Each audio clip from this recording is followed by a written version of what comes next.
In 2008, the financial crisis brought the global economy to the brink. Now, a decade later, the causes of the near economic collapse are beginning to fade from memory. But with new risk factors now on the horizon, is a new global financial crisis imminent? What lessons from the economic breakdowns of the past can help us to avoid cyclical woes in the future? Many believe that the opening of borders is essential to the strengthening of the global economy. The U.S., as one of the countries that has benefited the most from a global trading system, now turns to protectionism and deeper unilateralism. Is the unilateral protectionist approach endangering the international trade order? Will a weakening WTO continue to implement more trade-facilitating measures? Led by the BRICS economies, emerging markets have experienced their ups and downs in both financial market development and economic growth in the past few decades. What are the impacts of global trade turmoil on emerging markets? And are emerging markets fighting volatility to remain as favorable investment choices? The concept of BRIC nations was coined by the chief economist of Goldman Sachs, Jim O'Neill, in 2001 to refer to emerging markets. With the accession of South Africa 7 years later, BRICS concept was completed and continues to generate new power for global economic growth. 10 years on, what roles are BRICS nations playing on the global stage? What challenges does each of them face? And a decade after the 2008 financial crisis, how can the world make sure it won't fall into the same traps again?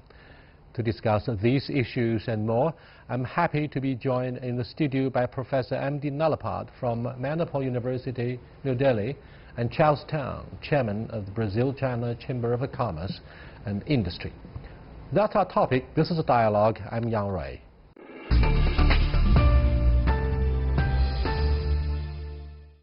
Welcome to Dialogue, gentlemen. Everybody is talking smart about the benefits of having globalization, free trade. But let's first of all review history of WTO. On the 15th of September 2008, well, I'm talking about the financial crisis. It has a lot to do with the free trade and globalization. Lehman Brothers applied for bankruptcy protection, which marked the arrival of the devastating financial crisis. 1 week later, another giant AIG, or American International Group, was bailed out by the U.S. government. Now, it seems that we are obsessed with a 10-year curse when it comes to financial crisis. In 1998, we had the Asian financial crisis. 10 years on, we had the Wall Street financial tsunami. This year will be the 20th anniversary of the Asian financial disaster. Do you think it is due to globalization that each key members of the United Nations would take blame one way or another for contributing to the tsunami? Actually, I'd like to say that the reason for the crisis 10 years ago was the excessive greed of a small group of financial institutions based in the US and the European Union. The whole world suffered, but these are the people who really caused the crisis. And may I say, that how was it solved? $700 billion was merrily sanctioned by Barack Obama, who was, I think, the incoming president, by Nancy Pelosi, who was a Democratic Speaker of the House, and by George Bush, who was a Republican. Republicans and Democrats got together to give $700 billion to some of the richest people in America. At the same time, tens of millions of poor Americans lost their homes, lost their jobs. Neither Nancy Pelosi, nor Barack Obama, nor George Bush bothered about them. My point is that created the Bernie Sanders situation. I don't believe in the United States, definitely, or in other parts of the world, people are once again going to have a situation in which the ultra-rich become more rich at their expense. Well, perhaps Professor Nalapad has seriously underestimated the other major aspect, other than his concerns on the human weakness or vulnerabilities, namely greed of Wall Street big shots. My concern, and I believe that is shared by a lot of the Chinese observers, is the start of a disintegration regarding a liberal economic world order. I mean, financial derivatives of the Wall Street start to wreak havoc with the world in the process of globalization which, according to President Trump, is falling apart. Therefore, he pulls out of, unilaterally pulls out of so many multilateral agreements. Charles. I think that President Trump has a very different point of view. And I think that the present crisis could come not from globalization, but from a lack of globalization. Because the trade war, if continued and increasing in scale, could damage severely the world economy. And, right now, the stock market in the United States has never been higher. It crossed the 26, Dow Jones has passed the 26,000 mark just a few weeks ago. But if the trade war continues, you're talking about negative effects on the two largest economies in the world. That could provoke serious consequences. Given the appalling underperformance and downward pressure, particularly for the private economy in China amidst the trade war between the two biggest economies, do you think China is likely to survive yet once again the prospect of having another financial meltdown like the one we had 10 years ago, since prevention of systematic financial risks remains one of the three major problems on the agenda of President Xi Jinping, other than our climate change concerns, as well as the poverty alleviation? Well, I'd just like to point out that I think the Chinese economy has now too big, frankly, to be, in a sense, brought down or downsized by the kind of tactics that we are seeing adopted by the United States. I mean, it's quite logical for the United States to adopt such tactics. No country wants to be overtaken by another power. But the fact is that what the Americans are doing is now basically forcing the Chinese to source their own manufacturers in China or from other producers, and basically to look at other markets than the United States. So, okay, for 1 year or 2 years there may be some pain, but over 3 or 4 years, in my view, this economy, that is the Chinese economy, has the versatility and the skills to adapt. So I think if you look at a 3-year perspective, it's a loss for the American economy. If you look at a 1-year perspective, it could be a gain. Well, the financial crisis only reflects the tip of the iceberg concerning unfair global trade regime, not quite in favor of the emerging markets.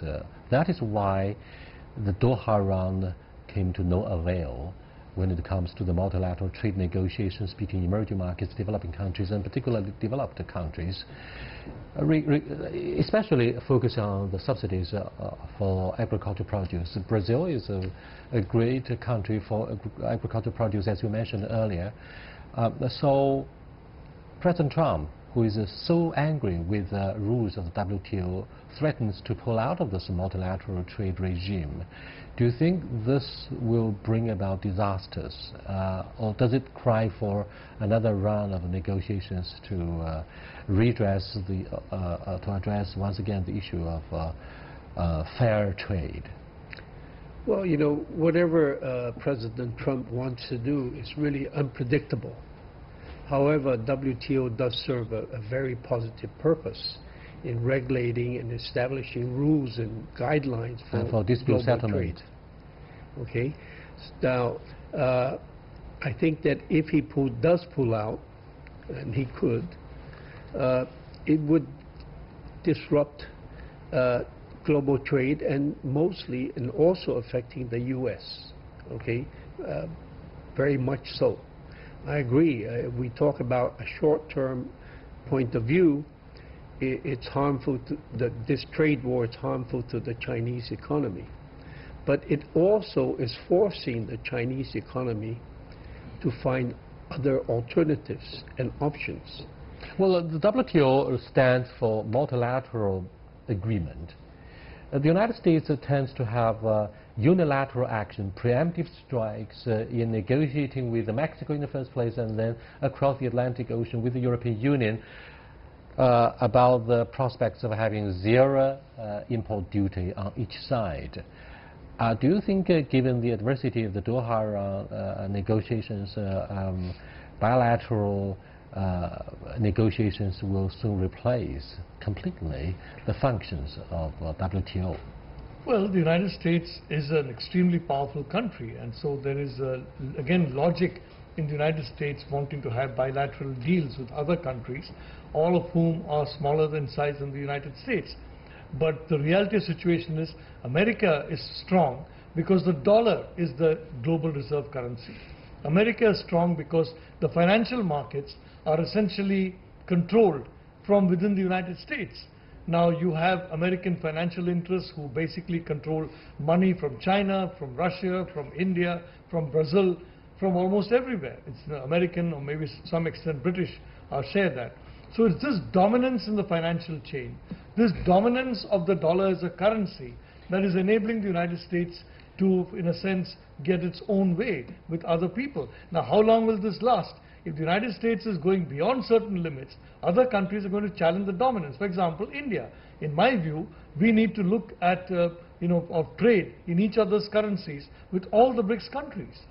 A senior economic advisor to President Putin said at a recent economic forum in Beijing that Russians are really serious about phasing out their reliance on the US dollar, and he also voiced the same concern on behalf of one emerging market. So Russia is yet another.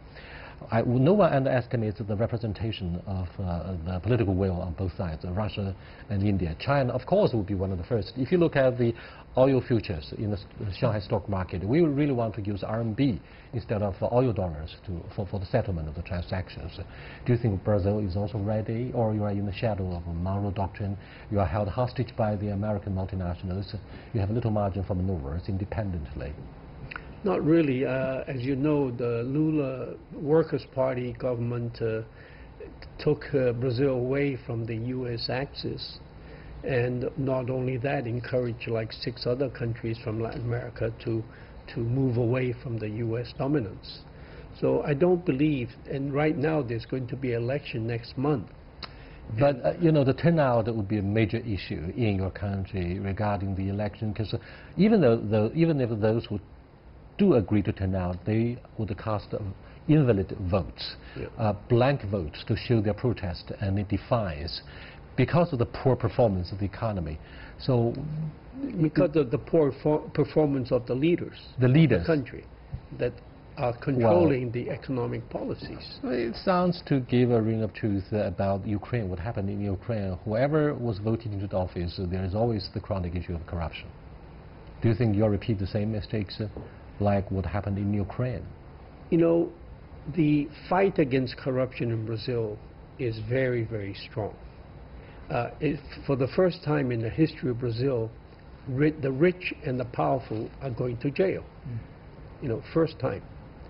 So that, I don't think it will eradicate corruption, but it will certainly decrease the volumes and make it more difficult, because now people know that you pay for what you do. It's of course a major issue about the integrity of the government, a universal value that is held so dear by people around the world. And South Korea has set yet another example for house cleaning campaign regarding the imprisonment of corrupt politicians. No one is an exception in their politics. Politics is very brutal. You're watching Dialogue with Professor M.D. Nalapat and Mr. Charles Tang. We're discussing how to look at the impact of a financial crisis that took place twice, first in 1998 and 10 years later, 2008, whether this year we are in a cycle, vicious cycle of having yet another financial crisis. We are also discussing the issue in the context of WTO regulations, whether they are outdated or not. We'll come back to examine these and other issues. Stay with us, please.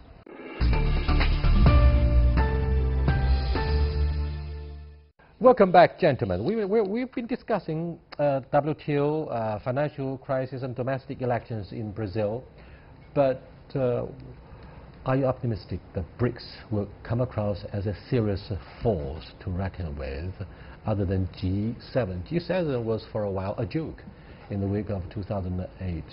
Do you think G20 will replace G7 and India will be one of the most formidable economic forces on the stage? Well, I'd like to say that within the G20 you have a clear schism between the G7 within the G20 and the rest of I mean, if you may say, the G13. So there's a big difference between the G7 and the G13. And the reality is that their interests may be quite different from each other. The fact of the matter is that it's very important to create substitutes for the dominance of a single currency. It's very important to create alternative supply chains. It's very important to create alternative avenues, for example, technology. Now, if you have a situation in which, let's say, in India, for example, Google, Microsoft, Amazon, they have an almost monopoly position in India. We don't have an any company which is even, I mean, even close to a tenth of Google or Dear Amazon. Professor Nalapat, don't complain. You are a democracy. You open up your cyberspace. China set up so many firewalls to bar those giants. No. I'd like to say that because of some very undemocratic rules and regulations that this is happening. It's not because of democracy. It's because of some very bureaucratic rules and regulations. BJP, whether it's a beneficiary of the opening up, I don't know. You know more about your domestic politics, but let me ask you about the minor issue, which is not insignificant. We're talking about the trade standoff between the two biggest economies, and who will be the first to blink? Neither would show signs of being weak at this moment. But what about the using G20 in the near future as an occasion to have a summit on the sidelines and really address in what areas we can make compromise quietly so that we'll save our face in a pretty safe manner? Don't you think this is a good idea for both President Xi Jinping and his American counterpart? I think that both countries, or both Trump and Xi Jinping, Trump will feel the heat. I believe he will feel the heat from his voters, the people who support him very soon, because they are losing a lot. Like I said, it took the American farmers decades to gain the confidence of the Chinese market, and they were the #1 in export of beef, grains and everything until Brazil overtook in the part of grain. We have good reasons to be worried about the trade war, because last year alone, for example, we imported 30 million tons of soybeans from the United States. Yeah. Look at Russia. We only imported 300,000 tons from the so-called alternative market in Russia. It's a big, sharp contrast. Yeah. Brazil exported 55 million tons to China. And, once you break a vase, it's very difficult to glue it together again. You cannot play with the food security of the Chinese people. The Chinese people cannot go hungry when Trump is in a bad mood. So I believe that China should rethink its strategy, and instead of just trading, do like the Japanese do. They invest in the land in other countries, and they control the sources of production themselves, rather than just trade. It's a good idea, Charles. By the way, we are always the first casualty of the bipartisan politics in some of the young democracies, like Sri Lanka, like the Philippines. Major projects have been ruthlessly cancelled due to the strong opposition who were waiting in the wing. But once they took power, one of the first things is that they take a second look at the mega project, an agreement that was inked between the previous government and the Chinese authorities. So many of that are in danger of being re-examined. I mean, will be the casualty of their democracy, their electoral democracy. So in the case of Brazil, I'm afraid it will be the casualty once again, since the opposition party is so tough. They are so tough. They put all leaders in the previous government into jail. I mean, this is a big challenge for the Chinese. We need to give a second thought about this idea. Yes, of course we can buy a big chunk of land, we grow the produce there, instead of doing trade unilateral. I mean, you raised a very good question. But do you understand the legitimate concerns of the Chinese investors? Well, Brazil is a country governed by the rule of law. And if you are the owner of private property, this is very much respected. Unless if it's non-productive, So I think that you won't have the same kind of problems It doesn't have to be a government-to-government agreement. A Chinese company can just go, if you find a big block of already foreign-owned land, you can buy it and do whatever you want with it. And as long as you maintain it productive. In theory, private ownership of the property won't be questioned in a democracy, but the transaction costs would be huge if litigation costs rise in case of the scrutiny by the opposition for whatever mega projects that were agreed upon between China and the previous government. So you see my point about being a democracy and the risks of Belt and Road Initiative. Well, I'd like to point out that in our country we are a democracy, and surprise, surprise, despite some awful regulations and despite frankly very indifferent economic management, we are still growing at 8%. So I don't think there's anything incompatible between democracy and good growth. The reality is that you have a lot of problems which are related to corruption. And I think this war on corruption is extremely important. Now that war cannot be done, as in Brazil, for example, you have a gentleman like Lula who frankly challenged the geopolitical order and is being made to pay a very heavy price for it. But the reality is that people who are really corrupt, not people who are geopolitically judged to be wrong, but people who are financially corrupt, if strong action is taken against them, then I think it will be much easier to function in democratic countries. So I think the big challenge in democracy is to ensure that the corrupt get punished as effectively as they are punished in some of the countries that don't call themselves democracies. Well, it's not only the issue of corruption. In the case of South Africa, I've just come back from South Africa, and I've made a lot of amazing rediscoveries about the rainbow state in the wake of Nelson Mandela's ANC era. ANC is still the ruling party. However, land redistribution and land reform, namely Article 25 of the Constitution, will be examined with the campaign success of Omarosa, who is a shrewd entrepreneur, and he knows the demands of the blacks, the black people. So racial discrimination against the whites, quote unquote, according to my investigation during our 11-day stay there, will be a major problem in this major member state of BRICS bloc. Having said this, Charles, the BRICS nations were expected to be the new engine for global economy. But when we look at the growth rate of those 5 nations today, there are already big differences. There are already big differences among them, such as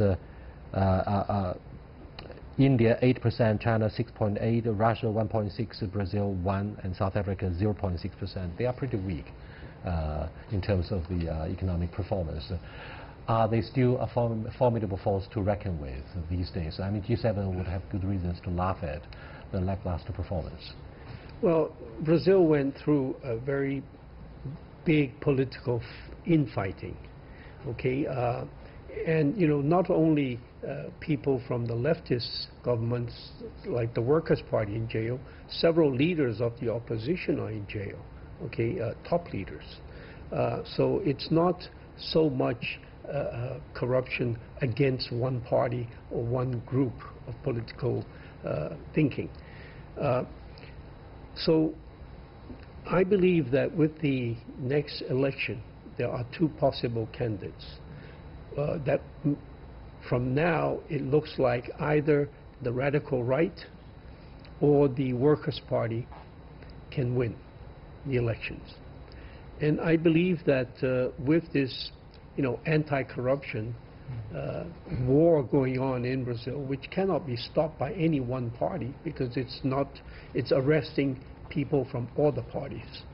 But no, I don't want to show great curiosity about the domestic politics and the political process in Brazil. The issue is bipartisan wrangling will contribute to decline of your economy. You are trailing way behind China, India in particular. What I'm trying to say, you are 8% GDP growth. That's far more robust and dynamic than China. What I'm trying to say is that I trust that the new government, once stabilized without impeachment proceedings, removing one president, will make Brazil grow again.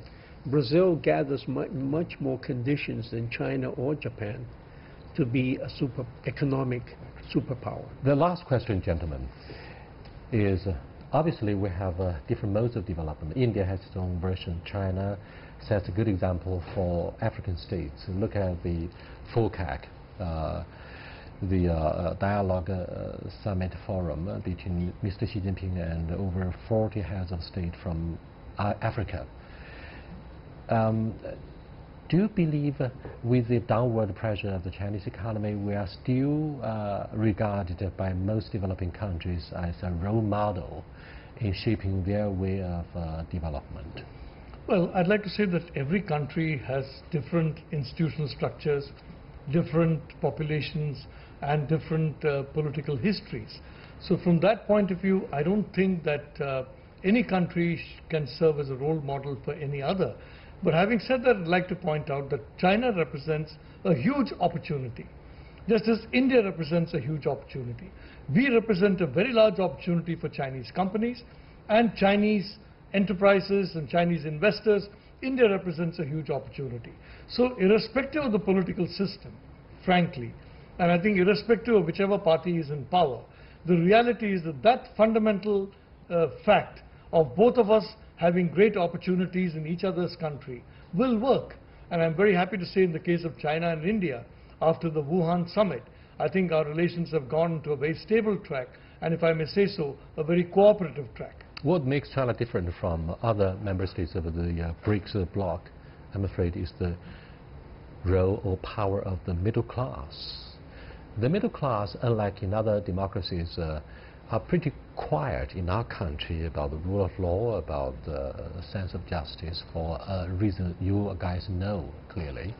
So in that case, do you think the role of China's, role model of China, if any, would still have the glow, and then therefore to enjoy the following of other developed countries? Well, I think that China is building its alliances with the world because of it takes care of the win-win policy. China does not send its Marines. China sends its business people to trade and to invest, and usually helps grow the other countries by building their infrastructure. China transformed Africa from a lost continent into a continent of hope. And every country that interacts with China invested $120 billion into Brazil after the crisis, despite the crisis, and that certainly helped Brazil's economy and maintaining the jobs in Brazil. Thank you so much, gentlemen. We don't send Marines, but we send those with the blue helmets to maintain peace. By the way, China is proud of being the only one among the P5 of the UN Security Council to contribute most of the peacekeeping troops to developing countries to help restore order and to protect our economic stakes. I mean global stakes, global economic stakes shared by all members of the United Nations. I'll see you next time. Goodbye.